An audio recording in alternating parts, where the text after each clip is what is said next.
Welcome to the Guitar Department. I'm your host, Joe Alton. Thank you for tuning in. Today, on this episode, we've got Jon Locker. We've got so much to talk about. It's going to be a great episode, a two-parter. Stay tuned. We are back, and I'm sitting here with Jon Locker. Jon, thank you for being here. Thanks for having me. We have so much to talk about.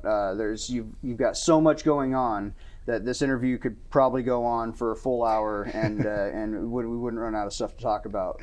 But we're going to start right off the top with the big story here, the headline. You are currently an applicant for a world record through Guinness. The most guitar amps played through at the same time. Correct. I was there. You let me sort of MC and timekeeper. You were official. I was the official timekeeper. Yeah. I used my qualifications from this show as an excuse to do that. Thank you for that, by the way. Oh yeah. That was a fantastic event. The soft open of the Valor Ballroom and just the visual. There's that sort of drone shot of you standing in front of that wall of amplifiers, that whole stage full of amps. Yeah. That's all Nick Neischer. He had a bunch of cool shots from that. He really did, yeah. There's a lot of great footage rolling around on that, and we're going to show some of it at some point here. What made you think to try and break this record? I wish it was a deep story or something like that, but honestly, with Gig Day Backline, the Backline company, some of us are more guitar oriented, some are more drums. Anyway, we have 20 Marshall stacks, and the idea was, we should just set them all up in the shop and hit an open E chord and make a TikTok video for it or something. And then I was at home and I was just curious, and luckily I have the internet at home. So I was like, I wonder how many amps have ever been hooked up, And at that time there was a category, but I didn't see that there was a record holder. But when I went to finally apply, I was like, okay, I'll apply. I initially applied as Gig Day, but then it turns out if you do it as a business, they see it as a marketing thing. So it costs like up to $10,000 to officially do it as a business. So I was like, okay, individual's free. So I signed up, kind of forgot about it. Initially, I think I put 50 amps is what I was gonna do, and then saw the current record was 50 when I got my application back. So I don't know if they set a limit or a minimum, or if I still don't see anybody listed, so I don't know. But so your understanding is that there was an existing record, it was 50. Or there's a minum of 50. Okay, so they didn't want to have somebody hook up like 2 or 3 amps and be like, hey, I'm a record holder. Yeah. So they just made it something high. But so there could be some former record holder out there. In theory. Who's about to find out some bad news. And that would have had to have been within the past few months too. Because it's not like I signed up for this a year ago or something, So. Right. I don't know, but either way, in the materials they returned, it said 50. You have to do more than 50. So I set it at 75 at that point, and then we showed up with. There were 89 amps we brought over. It turns out. Okay. But because there were a couple more extras in the back, but 81 is what ended up working. And if I remember right, you had 87 on stage. Yeah, 87 on stage, and. I probably would have pulled them off just to make the pictures easier for what I had to submit, but some of them were Marshalls that were under other Marshalls, and they were just staying. So 81 amplifiers at the same time. Yes. And we touched on it here, but you have all these amps because you run Gig Day Backline Company. Explain to the good folks what a backline company is. Yeah, so Backline Company, we rent drums, guitars, basses, amps, keyboards, DJ equipment, basically anything that a musician on stage touches is what we rent. And I can't take, Scott Dawson is actually the guy that leads us in that. All of us kind of have a few different businesses, and he's the one that's, if you want to know how much something costs, he knows off the top of his head. But anyway, a lot of tours that come through. We don't necessarily do anything unless there's emergency, but there's a lot of fly-in dates that happen in Iowa, and so we provide either the whole band's worth of gear, or a lot of drum sets, a lot of, somebody needs a particular keyboard. I mean, we have like 50 keyboards or something like that. Right. And amps, no problem on amps. Have you guys dealt with any big names since your establishment? I mean, almost any big name that's come to town. One of the first cool ones was last year or 2 years ago, Corey Wong did most of that stage. And it's more fun to just see what some of these other players want, and what they're looking for on tour. But that Corey Wong one was a prime example where he was brought in for this disc golf tournament, and so the band was flown in they're bringing very minimal gear, and we provide everything. But then, I mean, this is where Scott would come in better, but a lot of Hinterland last year, and I'm probably the wrong person to ask. But I see a lot of like Foghat. I see a lot of names that I recognize that are playing various casinos or playing various wherever, and we tend to provide most of that gear. Yeah, that's, in my head, that's what I was.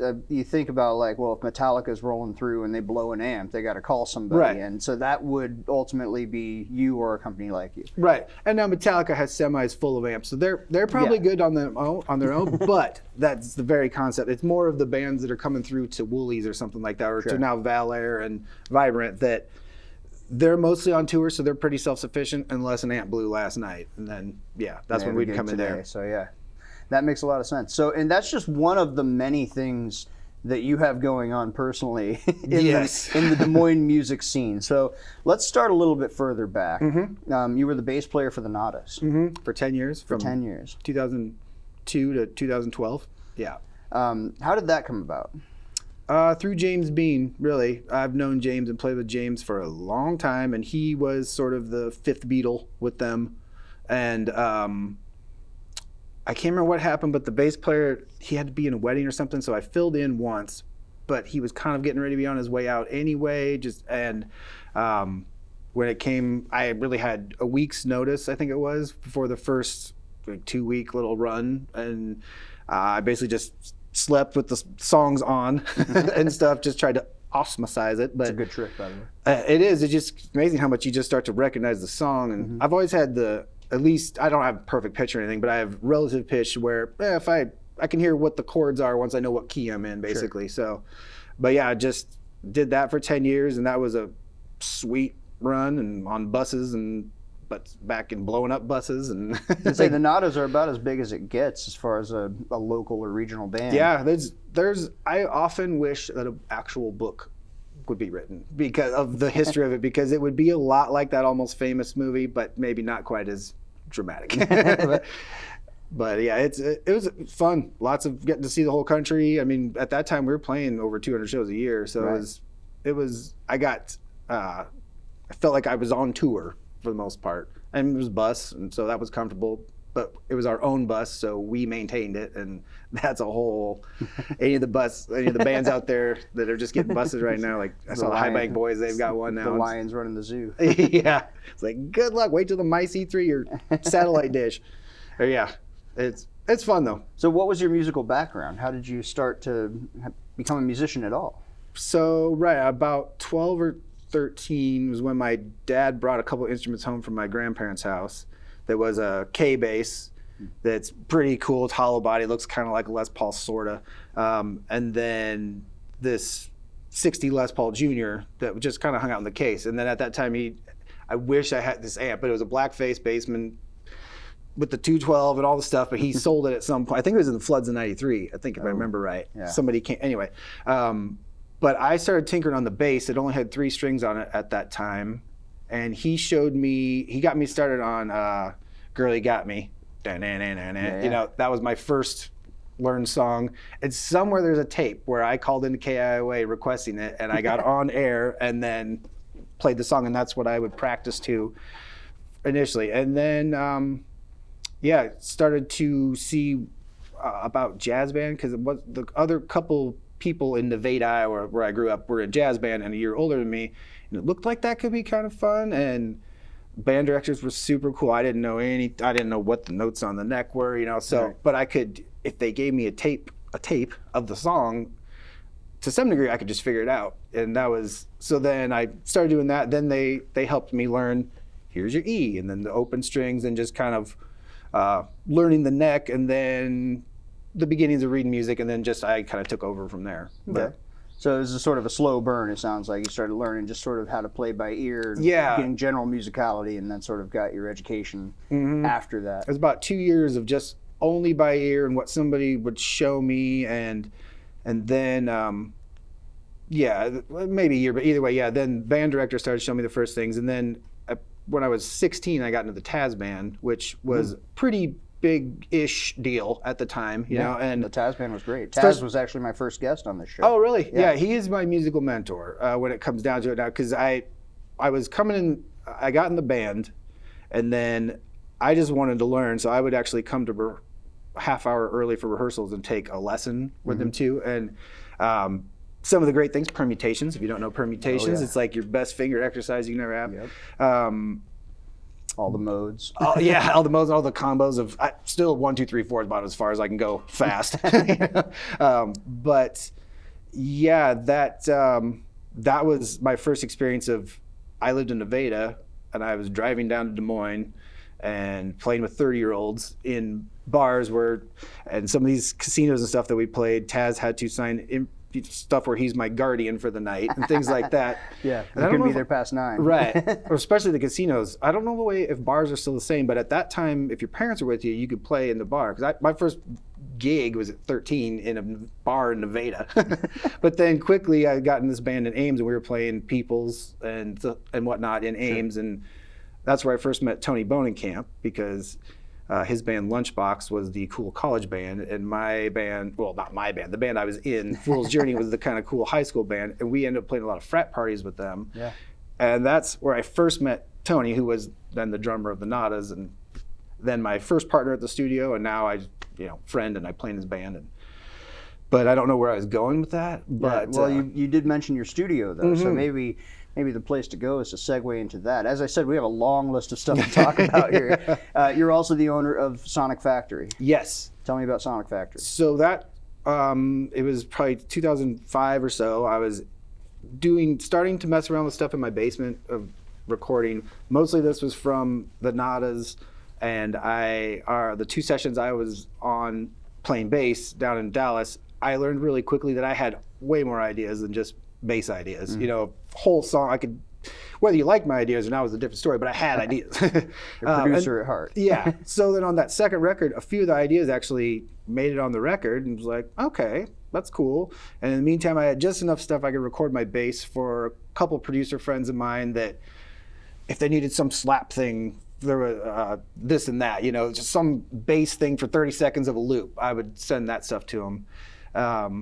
So that was fun. But then, Nada's record label, which was us, also Authentic Records, started getting some other bands under them, wanting to have them sort of work with them, mentor them, be a label, whatever. So first band I ever recorded that wasn't anything Nada's was Josh Davis Band in my basement, the White Whale record. Still got a couple classics on that one.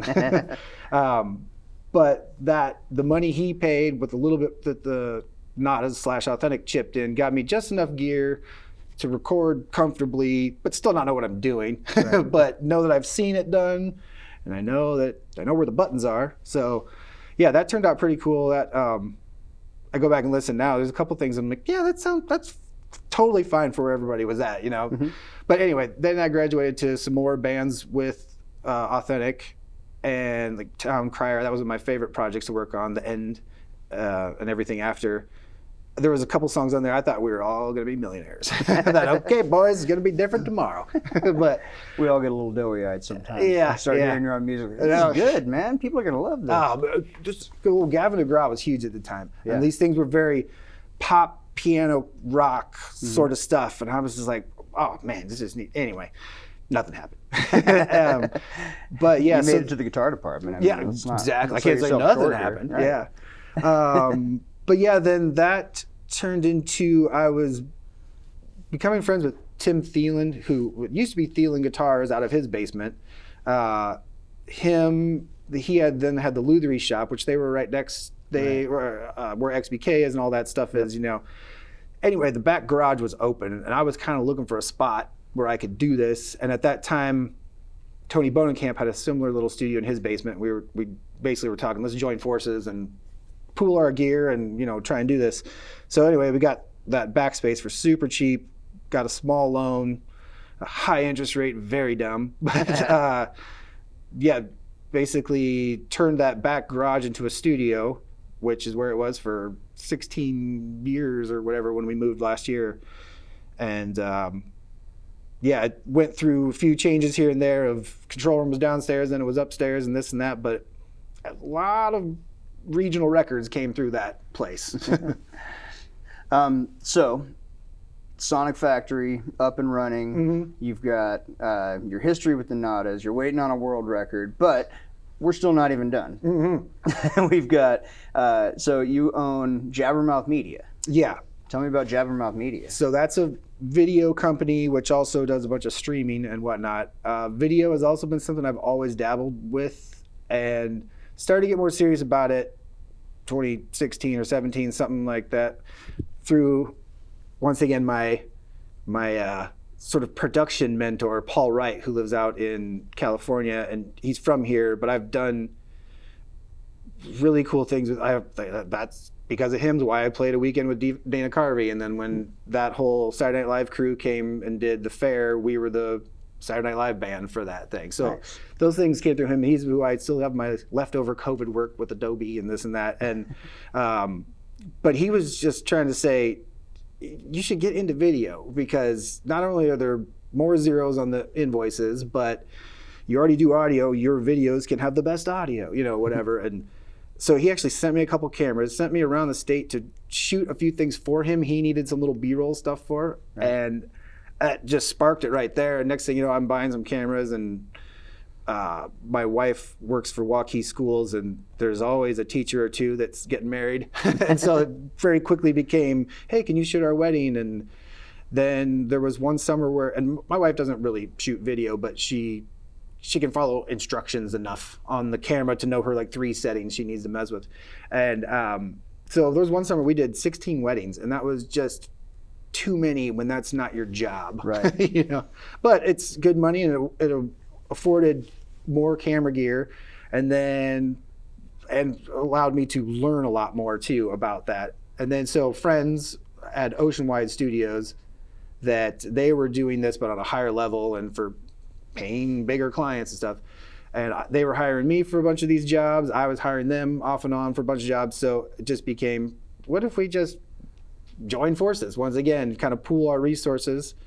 And then during the pandemic, we started the DSM TV, because it was actually yesterday would be the anniversary, because it was because of everybody's St. Patrick's gig getting canceled. Yeah. That we said, we've got the gear, we got a space, let's do this. And then that lasted for a couple of years, really. That was fun. It's kind of like what you guys do here, except it's fun coming and making TV about music. Yeah, exactly. And that's sort of the spirit of the show. Mm-hmm. We want to try and feature everybody as much as we can. We're having to sort of bullet point your career here, because there's just so much to talk about. So these days, you're playing with Bonnie. Yes. That's been a long-standing relationship. Bonnie's been around for a long time. Yeah, she first came in the studio, I think it was 2007 or 8. She'd probably know better. But yeah, she came into the studio, and at that time, if I remember right, she just didn't know a lick of music, but she had her melodies, and she had the descriptions of songs as a dream or a storyboard. As in, not exactly like, okay, this needs more flowers in it like that, but okay, now lightning crashes and blah, blah, blah, the kind of an explanation of the scene of it, to where now, well, this last record then, so we've way more collaborative, but there's a good run. She took upon herself, she learned Pro Tools, she could play proficiently enough on a keyboard that if she's got a song in her head, she can demo it out. She doesn't need anybody else to help her demo it out. Okay. But so the last few projects have been that, but this recent one, kind of pandemic world, I'm messing with pedals that I'd never messed with before and trying to get all crazy, and was like, well, what if I'll send you some riffs and see if you hear any lyrics over some, you send me some raw. We kind of went back to collaborating. Sure. From the beginning, and it's been fun. So yeah. But with Bonnie, that is the band I have the hopes and dreams of. Like, I'm putting artistic thought and effort in all the time. And it's not that other bands I play with, that's not happening. It's just the other bands I just play bass in. Right. So right. It's like, if you need me to fill in tonight, I can probably do it. Whatever. I play with Damon Dotson also. He's great, and he's such a good singer and is such a good front person, show person for whatever the crowd in the show is, whether it's up at Okoboji where he's from, and he walks on water up there. To down here playing, we just played Mickey's the other night, and I'm going in like, oh, it's this tiny little stage, and what are we doing? A little bit as I'm walking in, But as soon as we got going, dude just like takes over the little room, and just everybody's on his side then. But yeah, the Bonnie stuff is where there's more like we're rehearsing once to twice a week, and right. There's texts about what if we try this for the intro, and stuff where the other bands are kind of like, just tell me what you need me to do when I get there, and but yeah, the Bonnie thing is, I've been in her band. I mean, she had a different band in the beginning, but then it was sometime after I joined the Nadas where I was like, or after I quit the Nadas, where I was like, hey, I don't know if you need somebody kind of semi-regularly or something, but because we were still working together at the studio at that time. But yeah, then it's kind of blossomed into, since I always knew the songs as well as she did because I was part of making them, that I kind of would help the revolving band. Plus then we started adding tracks, and I mean, before pandemic, it was an 8-person band that was, it was a full-on show, but it was a scheduling nightmare when everybody has 14 bands they're in. That's the hard part about Des Moines, is everybody has 3-4 bands they're in, and something's got to take priority every now and then, right. So that's everybody, Tony Bonenkamp and Damon that I play with, they both know that if something pops up with this, this is where I have to go, because this is where the effort's going. And if I can't go do a show that's offered, what are we doing? And so, but you sort of touched on something else there too, which is that your band now, Bonnie, and the band as a whole, is really just 3 people. And then for the most part, you have Seth Hedquist come in, who's a friend of the show. He's been on a couple times, and he sort of sits in with you guys. He's like the 5th Beatle, if you will. Although the 4th in this case. Yeah, exactly. He's Ringo. Yeah.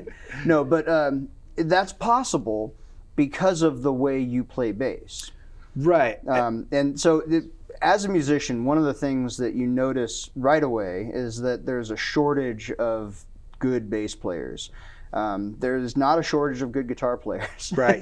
The show is a testament to that. But when it comes to a bass player, not only are they hard to find, hard to keep interested, and hard to sort of rein in, because everybody's got their own, they're in demand, they've got other things to do. Right. And, so for Bonnie to have landed on you, or for you to have just been like, so you need a bass player, and then to like completely alter the way you play. You're holding a 5-string bass with a whammy bar, and we're going to talk more about the rig rundown. But can we just touch for a second on some of the things you do with the bass? Yeah. Because you have sort of, and we're going to do a full rig rundown here in a bit. But talking about when you do the split rig, it really sounds like a guitar. Yeah. The 3 basic sounds I can do are bass, obviously, and then guitar, and then a drone organ type situation. It doesn't have to drone, but it's Leslie type situation. And then any combo of those can start to open up new things. But yeah, basically I can do these 3 different sounds with a flick of a switch here. This pickup splits, and I can split the guitar and the bass into these are the bass and these are the guitar. That's something that it's finally working solid down. There's no real, I've got noodles that I've done with it, but there's not a song, where that's based on yet. And so, but you're coming out of it with 1 chord, and then, and again, we're going to get deeper into this enormous board you have, but you have a little, your input actually goes into the splitter here that says bass and guitar. Yes. And that splits off into 2 separate lines. It does, and I've done it different ways in the past, but this is actually a stereo cable, so there's a TRS cable coming off of here, and then splits there. I can turn each one off individually there, but that's more of a panic button than anything, because most of the settings have whether the bass is on for any given part or the guitar is on or whatever. Right. All right. Well, we are going to have to wrap this up. I'm getting the wrap up symbol from the producer. I'm wondering if before you go, real quick, we didn't really talk about what you played at the world record attempt, but I know you started with a Bonnie song and you went into some. There's Sabotages in there. Yeah, Sabotage. Basically things I just have either played for 20 years and didn't have to think about, or that was You did something really cool, and I'm wondering if you'd take us out with that for a minute. Oh, sure. You did sort of a Thunderstruck intro type of thing. I'm wondering if you can demo that real quick before we have to wrap this up. So what's funny is that came I used to do that as a bass solo back in the Nadas. I had this one feature and everything, and I did it as bass, but lots of distortion. It worked. But as soon as I started messing with this and got it up into guitar world, it was like, oh, now it actually sounds right. But yeah, I would always start with like.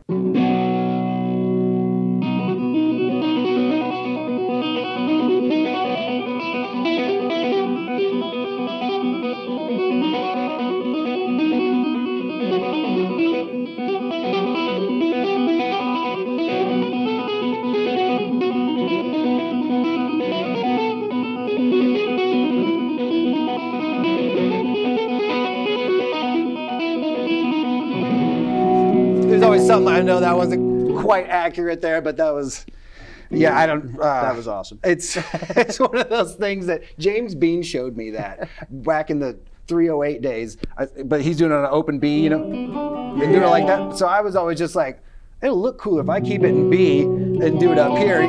But yeah, tricks for the kids. That's really cool. Well, thank you for being here. Would you stick around to Rig Rundown and jam out a little bit? Nerd talk is my favorite. Awesome. Jon Locker, everybody.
Thank you for tuning into the Guitar Department. I've been your host, Joe Alton.